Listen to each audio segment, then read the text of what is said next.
ओम नमः शिवाय। हर हर महादेव। कैसे हैं फ्रेंड्स आप सबका अपने ईश्वर कृपा चैनल में बहुत बहुत स्वागत है। आप सभी पर भगवान भोलेनाथ की कृपा सदा सर्वदा बनी रहे।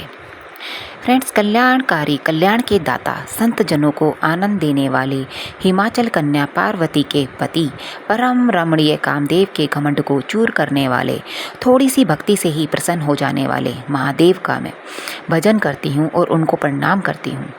शंकर के समान दानी कहीं नहीं है। वह दीन दयालु हैं, देना ही उनके मन को भाता है। मांगने वाले उन्हें सदा सुहाते हैं। भोलेनाथ तो मोहंधकार का नाश करने के लिए साक्षात सूर्य हैं। मस्तक पर बिजली के समान चमकते हुए पिंगल वर्ण जटाजूट का मुकुट है तथा भगवान श्री हरि के चरणों से पवित्र हुई गंगा जी विराजमान है। सुंदर ललाट पर चंद्रमा की कमनीय कला शोभा दे रही है। चंद्रमा, अग्नि और सूर्य आपके नेत्र हैं। आपके हाथों में डमरू है। भस्म आपके शरीर का भूषण है। आप बागंबर धारण किए हुए हैं। आपने सांपों और नरमुंडों की माला हृदय पर धारण कर रखी है। कानों में कुंडल है। आप कपूर के समान गौर मणके हैं। पार्वती जी के साथ आप विहार करते हैं। बैल आपकी सवारी है। आप काल के भी महाकाल हैं।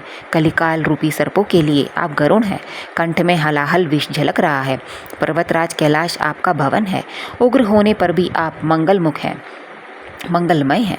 आप देवताओं के स्वामी हैं। संहार करता होते हुए भी सबका उपकार करने वाले हैं। शंकर जी तो बड़े दानी हैं और बड़े भोले हैं।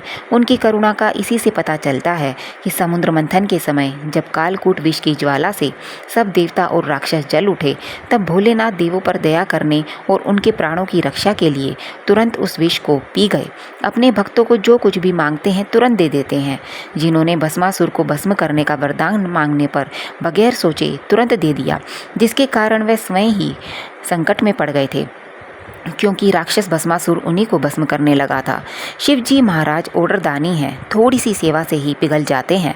वे दोनों दीनों को हाथ जोड़े खड़ा नहीं देख सकते। उनकी मनोकामना शीघ्र पूरी कर देते हैं। वे तो सच्ची भावना के एक लोटे जल से ही प्रसन्न हो जाते हैं।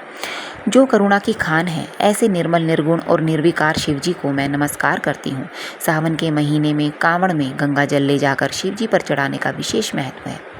फ्रेंड्स, कांवड़ चढ़ाने का क्या कारण होता है, मैं आपको बताती हूँ। इस विषय पर पौराणिक कथा इस प्रकार है। समुद्र मंथन के समय सबसे पहले हलाहल विष समुद्र से प्रकट हुआ और इस विष की भयंकर गर्मी से देवता, दैत्य एवं सारा संसार व्याकुल हो गया। तब भगवान विष्णु की प्रेरणा से भगवान शिव जी ने वह हलाहल विष पी लिया, परंतु उन्होंने उस विष को कंठ में ही धारण किया, जिससे उनका कंठ नीला हो गया, इसलिए नीलकंठ कहलाए। विष की गर्मी का असर होने से वह तीनों लोकों में घूमने लगे और राम नाम के स्थान पर उनके मुख से बम बम निकलने लगा। तब देवताओं ने विष की गर्मी को शांत करने के लिए शिव जी के मस्तक पर बहुत सा जल चढ़ाया और कालांतर में गंगा की स्थापना भगवान शिव के मस्तक पर की गई। उसी समय से शिव जी पर जल चढ़ाने की परंपरा चल पड़ी। बाद में भक्तजन पतित पावनी भागीरथी का जल कांवड़ में गंगा जल भरकर पैदल लाकर आशुतोष भगवान पर चढ़ाने लगे और यह परंपरा चल पड़ी, जो आज तक विराजमान है। पुराणों में वर्णन आया है कि रावण ने भी हरिद्वार से गंगा जल लाकर भगवान शिव का अभिषेक किया था। फ्रेंड्स, ये तो था कांवड़ चढ़ाने का कारण। अब आता है कांवड़ महिमा। कांवड़ चढ़ाने की क्या महिमा है। भगवान आशुतोष पद यात्रा द्वारा कांवड़ में लाए गंगा जल से अति प्रसन्न होते हैं। कलयुग में जहाँ लाखों लोग 1 किलोमीटर भी दैनिक दिनचर्या में पैदल नहीं चलते, वह सब सावन व फागुन के महीने में 100 मिलीमीटर से भी लेकर 600 किलोमीटर तक का कठिन रास्ता पैदल चलकर आते हैं और भगवान भोलेनाथ पर गंगा जल से अभिषेक करते हैं और पूरे रास्ते बोल बम का उच्चारण करते चलते हैं व ओम नमः शिवाय का जप करते हैं। भोलेनाथ अपने भक्तों की कामना शीघ्र पूरी करते हैं। भक्तों की श्रद्धा और निष्ठा दर्शनीय होती है जब उनके पैरों में छाले होते हैं और वो ओम नमः शिवाय का जाप करते हुए अपनी मंजिल पर पहुंच जाते हैं। तेज धूप और घनघोर वर्षा में भी वे रुकते नहीं हैं। जब भक्त बाबा के भवन में पहुंचकर गंगा जल से भोलेनाथ का अभिषेक करते हैं तो उनकी सब पीड़ा और थकान दूर हो जाती है और वह खुशी से झूम उठते हैं। तो फ्रेंड्स, ये था भोले बाबा की महिमा, कांवड़ महिमा, शिव महिमा, जो अनंत है। इससे बहुत आनंद मिलता है, सुख मिलता है।